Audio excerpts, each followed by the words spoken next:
Good morning friends, welcome back to my channel Shri life. अभी आप 2-3 दिनों से जब से दैनिक भास्कर ने ये न्यूज़ छापी है कि यूपी में शिक्षक भर्ती आएगी, 45,000 पद बेसिक के बताए हैं, 8,000 माध्यमिक के, एलटी के और भी बहुत सारे बताए हैं। तो टीचिंग से रिलेटेड हमें तो टीचिंग से रिलेटेड ही डिस्कस करेंगे।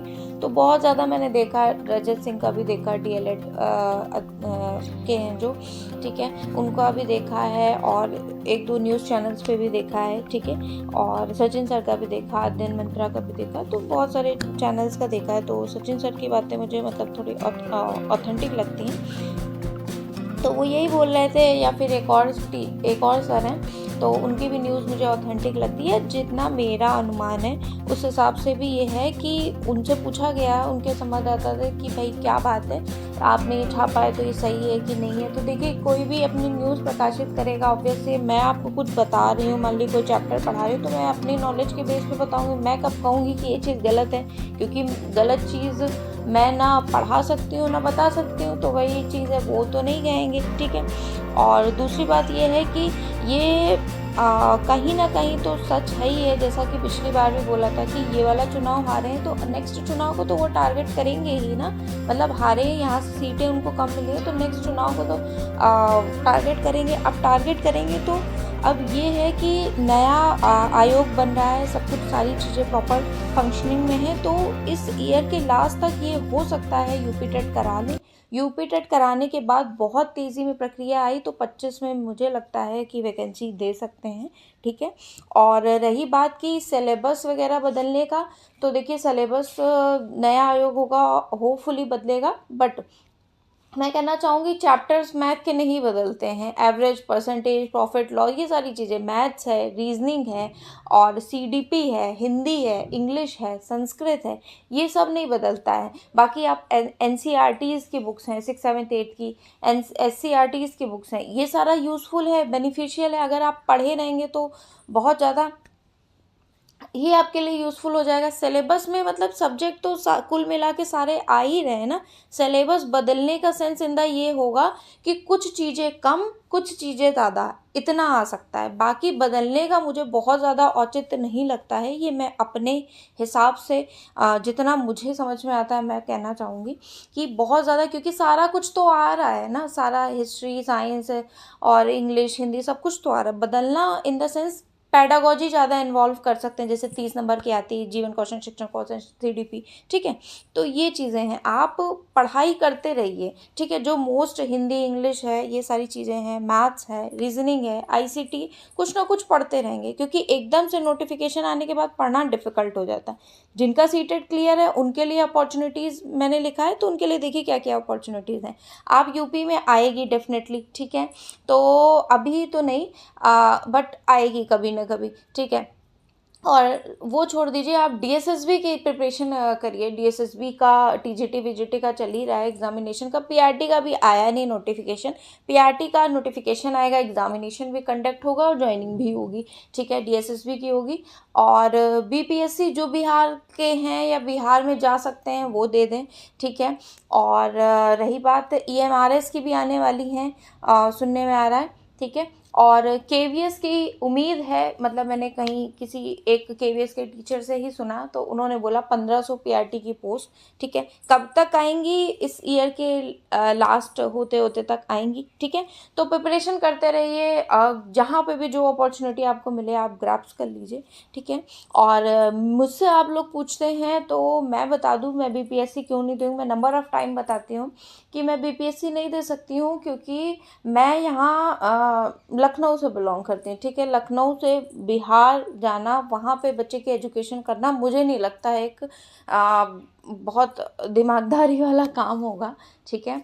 तो मैं इसको, मेरी एजुकेशन यहाँ पे है तो मैं इसको यहाँ पे दिल्ली में इन जगह एजुकेशन देना चाहूँगी अपने बच्चे को, ठीक है। मैं वहाँ एजुकेशन नहीं देना चाहूँगी। दूसरी बात, मेरे साथ कोई जाएगा नहीं। तीसरी बात, मेरी फैमिली नहीं अलाउ करेगी, और मेरा खुद कॉन्शियस अलाउ नहीं करता है कि मैं वहाँ पे कैसे क्या मैनेज करूँगी, क्या एजुकेशन दूँगी, ठीक है। खुद अपना ही सिर्फ और सिर्फ मैं अब मैं एस्पिरेंट हूँ, जॉब चाहती हूँ, नो डाउट, कहीं भी चाहती हूँ, बट मैं अपने बच्चे का भी करियर साथ में लेकर चलना चाहती हूँ।